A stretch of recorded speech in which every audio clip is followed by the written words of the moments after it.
So hi everyone, today we're going to be talking about water conservation.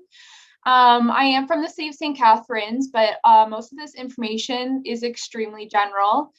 There will be some specific topics more about the Niagara region, as in a mapping. And then there's also more specific information about St. Catharines in general. So I'm an environmental technician. I work for the city of St. Catharines. I was a student back in 2016 and I've worked there ever since 2018. So I've been there for about 3 years. We typically do outreach activities when COVID is not around. We go to different city centers as well as schools and do presentations like the one we have today. I specifically know about wastewater and stormwater, but I definitely work with everybody in our office to know about drinking water and how we can conserve water. So just a quick overview about our presentation. I'm going to just generally go over how the system works here in Niagara, where we're using our water in our house, the 3 R's to water conservation and how we can apply them in our homes, and how to reduce water consumption outside, and lastly, how to protect water in our streams and rivers. So first of all, Niagara and area is extremely lucky for the amount of water we have. In Canada total, we have 20% of the world's fresh water. We are extremely lucky because we have Lake Ontario and Lake Erie where we can get our fresh water. You can see in this first map here, it'll show you how close we are to these resources and how many different streams and ponds and rivers we have throughout our system. If you are living in Niagara, it's most likely that your water comes from Lake Erie or Lake Ontario. When we look at this map here, this shows all of the different areas where you get regionally treated drinking water. So the region has pipes all throughout Niagara region except for Wainfleet. So if you aren't getting water treated from the region, it typically comes from a well or cistern. But if you are getting it from the region, it will go through their treatment plants and into your homes. So how does the region work? Where do we get our water from? So a lot of the times it comes from a reservoir, a pond, a lake, and things like that. So specifically in St. Catharines, we get our drinking water from Lake Erie through the Welland Canal that ends up in a lake called Lake Gibson. Then it is sent to the regional treatment plant where it is treated. So in the region, we have 6 different treatment plants throughout the area. So once it goes to that treatment plant, they will treat it and they're going to be testing it all the time to make sure that it is safe to drink. Then once it goes from the treatment plant, it'll go into larger pipes that are also owned by the region. Then those larger pipes will be connected into smaller pipes in which the city takes care of. So every different municipality will have large regional pipes that connect into the smaller municipalities' pipes. Then your municipality and sometimes the region will go all throughout the entire drinking water system and take samples. So we're taking samples at fire stations, schools, different businesses that sign up for our program, and you can even request a sample at your house if you would like. And these are all just precautions to make sure that the water that's coming from the treatment plant is still treated and clean to drink by the time it's getting to the end user. So how much is too much? So I've looked at numbers from St. Catharines, but they're going to be very similar across everywhere in the Niagara region. So we've seen a downward trend, which is great. So if we look at 2006, we had 385 liters was being used by each resident every single day. So this is in your house, the water each person is using. So that was basically when the start of all these drinking water regulations and sampling had started. And we have been really great that we have decreased the use of every single person every day by 100 liters. So as of 2020, Each resident in each home is using 285 liters every day. So what does that mean? So I went and looked at different countries to see what their usage was like. So unfortunately, Canada is second to the US for the amount of usage per day. If we look at the Canadian total, Niagara residents are using less water than most people in Canada, but unfortunately, we are using a lot more water than what we see in other countries and the world average, which isn't great, but we are on a downward trend of how much water we are using. And the more we are educated and the more our technologies change, we will get this number even more down. So where do we use our water? So I represented that 285 liters using pop bottles. So this is how many pop bottles an average resident in our area uses per day. And of all this water we're using, approximately 25% goes to flushing the toilets. 20% goes to doing laundry. 30% goes to showering and bathing. 15% goes to leaks. So that's not just leaks in our pipes, but if you have like a dripping tap or a dripping shower, that's about 15% of how much water is being used. And the last little bit we see at the bottom is how much water is used for drinking and cooking. So I'm going to talk about the 3 R's of water conservation next. These are what we're going to use on how to learn how to reduce the amount of water we're using in and outside of our home. So the 3 R's of water conservation include reduce, repair, and retrofit. So for the first one, reduce, it's exactly what you think it is. We're going to try to use less water. The next step is to repair. So when we talked about those leaks, we're going to tighten up those bolts and make sure that we're not getting any water dripping when we're not using it.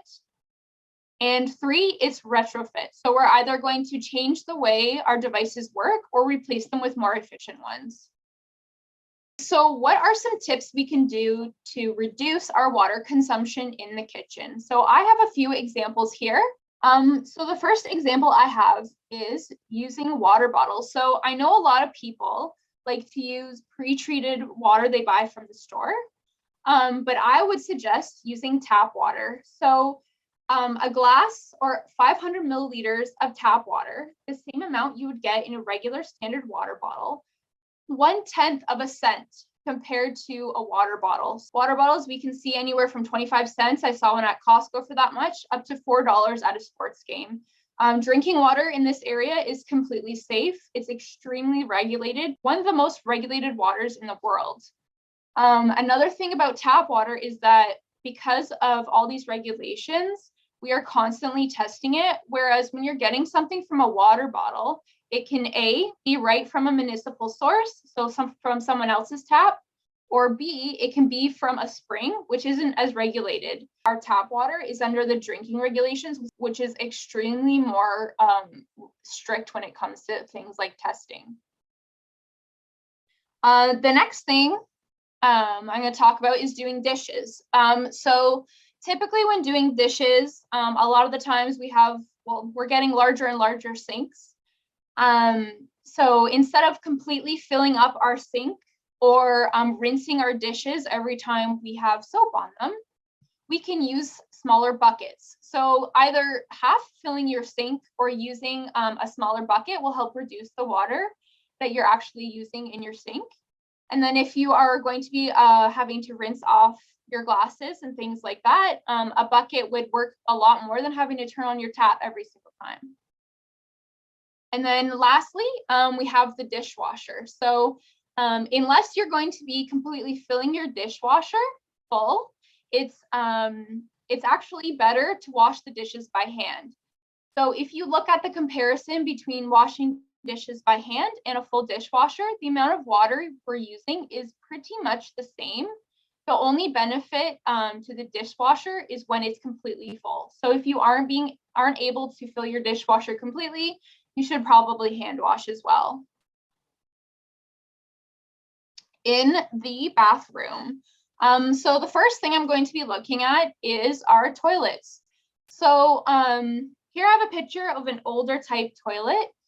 So basically, if your toilet is from the 90s or older, it is going to be using at least 13 liters per flush. So in comparison to our newer toilets, they're typically only using 6 liters per flush. Now, you don't have to necessarily get a completely new toilet. Some tips to reducing the amount of water in our older toilets is to either put a pop bottle in the top portion here. That'll actually reduce the amount of water that's refilling your toilet, or a bag of sand or something like that. Another thing when talking about new toilets, so there is something called a dual flush. The small button that's used for number 1 does not actually have enough water in it to be able to get all the toilet paper out to the sewer. If you do have a dual flush, I highly recommend you just using the big button all the time. You're still reducing the amount of water compared to an older toilet by a lot, but you're going to be saving yourself a lot of headache if that toilet ever has to back up and you ever have to call a plumber. In my job, I get to work with plumbers when we do investigations, and they say one of the best things that has happened for their job are these dual flush toilets, because the number 1 flush has not nearly enough water for it.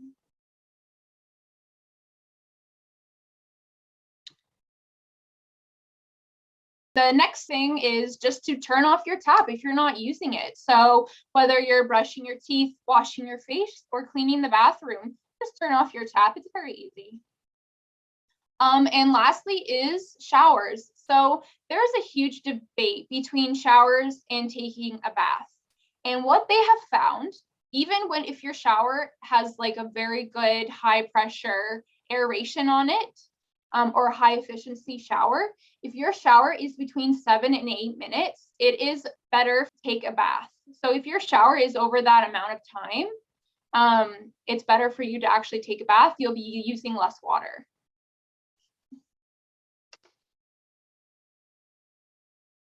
And so other tips in our house that aren't specific to one area. So I know a lot of us will do anything for our pets. And a lot of the times, our dogs and our cats do not like to drink out of their bowls. They like to drink from fresh flowing water, which is totally understandable because in their nature, in nature themselves, if there's any puddled water, they see that as unsafe to drink because things can accumulate in it. So one thing that I suggest is a water fountain for them. This way it's cycling the same amount of water and you're not having to have your tap running all the time. And then just like your dishwasher, your laundry should also be completely full when you put a load on. I know sometimes it's not great to completely fill your washer if you need to, do some cleaning and things like that. But most of the time we should have our laundry completely full if possible. And then lastly, so I have 2 pictures here. The first one, we can see this tap, an open tap. It's got very clear water. What this means is that there's no aerator on the tap. So if we add an aerator or keep our aerators on our tap, we can see it's more white. That means air is added to it and that there's just the same amount of pressure, but they're using a lot less water. So most taps today are equipped with aerators. If they're not, they're extremely cheap to buy at the hardware store. But also changing them out so that you have an aerator on the tap is a really great way to save money. So now we're going to take a look on the outside of our house. So the first example I have here is a nice sunny day and we are watering the lawn. There's nothing wrong with watering your lawn. It's going to need some water when we have our dry summers. But what I suggest to do to get the most use out of your sprinklers is to either 1, do it when it's overcast, 2, do it in the morning when the sun's not out yet. And the best option is actually to do it in the evening when you don't have any sun to evaporate your water. The next thing too about lawns is that when you keep your lawn longer, it won't need as much water as well because it has more water in it in general. And typically when lawns are kept longer, their roots are able to penetrate into the soil more, which means they're able to soak up more water and just be healthier and greener if it's kept longer. The next is using a hose. So again, there's nothing wrong with using a hose to water anything, but there are better options. And one of them is the rain barrel. So one thing about the rain barrel, it's going to collect the water off of your roof, and that water is not going to have any chlorine in it. When you're using your hose, it actually has chlorine in it, which isn't the best for plants. For the rain barrel itself, they can be quite expensive, but I know a lot of the local municipalities have rain barrel sales that are done yearly. So in St. Catharines, we have a yearly rain barrel sale where we subsidize the price of a rain barrel. This year, I think it'll be around $55, but it's a lot less compared to Home Depot when they are pricing them at $180. Niagara Falls does a yearly one. And then new this year, Lincoln and Pelham are both doing a rain barrel sale and tree giveaway coming in May, I believe. And then lastly, I just want to talk about washing our cars and washing our animals outside. So instead of letting all that water drip off into our storm sewers, I would suggest washing your car or your pet on the lawn. This way that all that water is going into your lawn so you can use it for watering your grass. But also the chemicals in the soap are not great for our rivers and our storm sewers. And they're actually good for the lawn. The soaps have some of the exact same nutrients in them as a lawn fertilizer.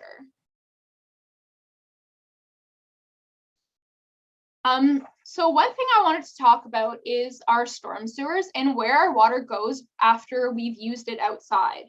I think it can be really easy to forget that we are and our roads are connected to the lakes and streams we see all over Niagara region. Every time it rains, it ends up either on our roads, going into our grass, and then if it ends up on our roads, it's going into our storm sewers. The storm sewers in Niagara and pretty much anywhere in Canada are not being treated. So this water goes directly into our streams and rivers and then out to the Great Lakes. So that's what we have represented here. There are a few treatment things we do have for storm sewers. We have something called a storm scepter, which takes out the dirt and grime and things like that, but it's not going to take out chemicals that we see in soaps and things like that. So what can we do to help prevent these harmful things outside and from going into our rivers? So we can protect our water by, one, cleaning up after our pets. So the nutrients that we have in the dog poop is actually harmful when it gets into the water. It can create excess algae. So by making sure that we're cleaning up our dog waste, it's not going to get into our systems when it rains. Two, we can plant more trees and more flowers and other native species. That'll help soak up the water before it's running off into our streams and lakes and roads. Next, we can reduce the amount of pesticides we're using on our plants in our lawns. Some nutrients is great for your lawn, but if we can reduce the amount and make sure that we are using what the plant is actually going to uptake, then it'll reduce the amount of runoff when we do get rain. A lot of the times we are over fertilizing them and it's not needed.